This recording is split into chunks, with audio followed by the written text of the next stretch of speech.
సముద్రం వరకున్న ప్రాంతానికి ఒక రాజు ఉండేవాడు. అతను ఏదో రాయి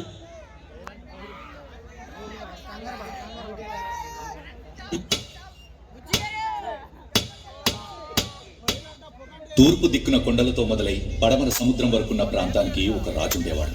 అతను ఏదో రాయి కోసం తన ఆయుధాన్ని వదిలి తన భూమి మొత్తాన్ని ఊరి వాళ్ళకిచ్చాడంట. అప్పటి నుంచి ఆ రాయిని ఆ వంశస్థులు తరతరాలుగా పూజిస్తూ వస్తున్నారట. కానీ తర్వాత వచ్చిన ఆ వంశస్థులకి ఆ స్థలం కావాల్సి వచ్చింది.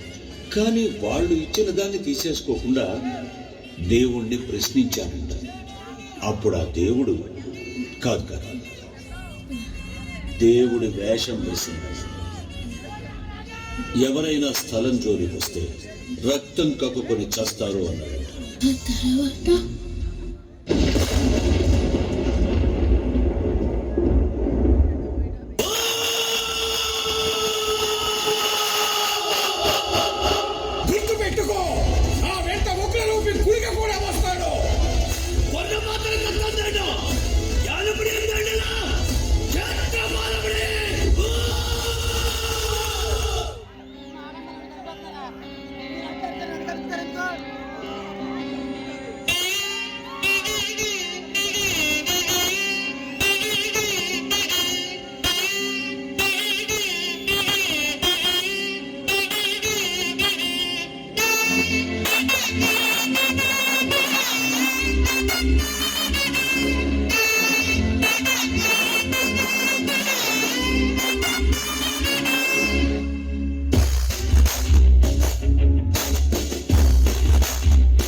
మనం ఒకరికి ఇచ్చిన దాన్ని కూడా మనదే అనుకోవడం, అది ఎక్కడి నుంచి వచ్చింది, ఎవరికి చేరాలి అనే సత్యాన్ని గ్రహిస్తే మనం శాంతిగా జీవించాలి.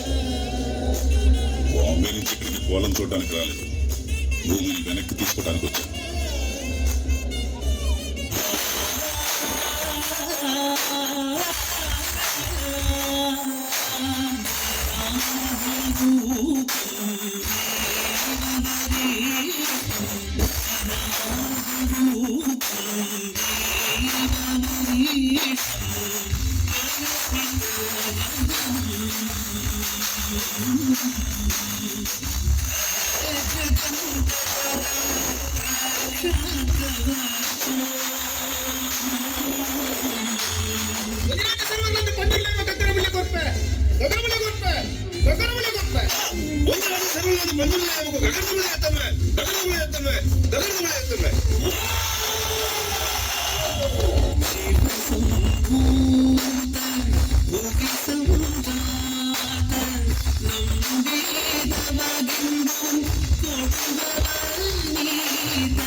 ಒತ್ತುಗುತ್ತಿದ್ದಾರೆ.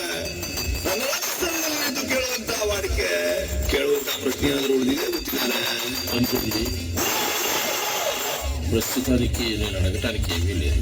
నాకుంది ఈ ఆస్తి, ఈ భూమి, ఇవేవి కూడా ఈ ఊరు వాళ్ళే కావు, నాది. దీన్ని నువ్వు నాకు తిరిగి ఇచ్చేయాలి. ನಿಮ್ಮ ಜಾಗ ನಾನು ಹಿಂದಿಸಿಕೊಡ್ತೇನೆ, ಊರನ್ನ ಜಾಗ ನಾನು ನಿಮ್ಗೆ ಹಿಂದಿಸಿಕೊಡ್ತೇನೆ. ಆದ್ರೆ ನಾನು ನಿಮಗೆ ನಿಮಗೆ ಕೊಟ್ಟಂತ ನೆಮ್ಮದಿನ ನೀವು ಹಿಂತಿರಿಸಿಕೊಡುವುದು ಗೊತ್ತಿದ್ದಾರೆ. అయితే నువ్వు తిరిగి ఇవ్వలేవా? ಜಾಗ ಅದರ ತೀರ್ಮಾನ ಇವತ್ತಲ್ಲ, ಮುಂದೊಂದು ಕಾಲದಲ್ಲಿ వాళ్ళకి చెందిందా? ఇది దేవుడు మాట్లాడుతున్నాడా, దేవుడు నర్తకుడు మాట్లాడుతున్నాడా?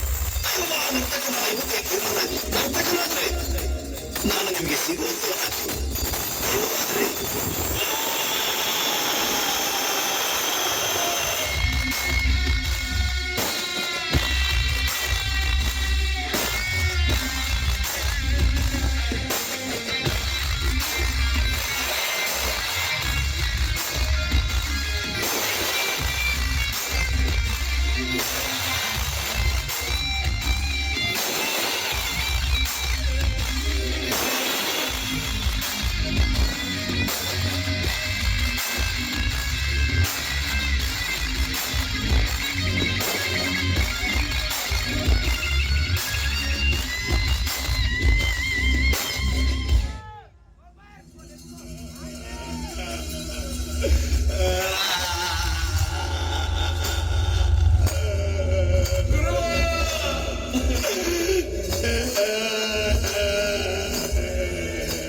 Thank you. ఒకసారి గట్టిగా అండి క్లాస్ ఆల్ ఆఫ్ యూ.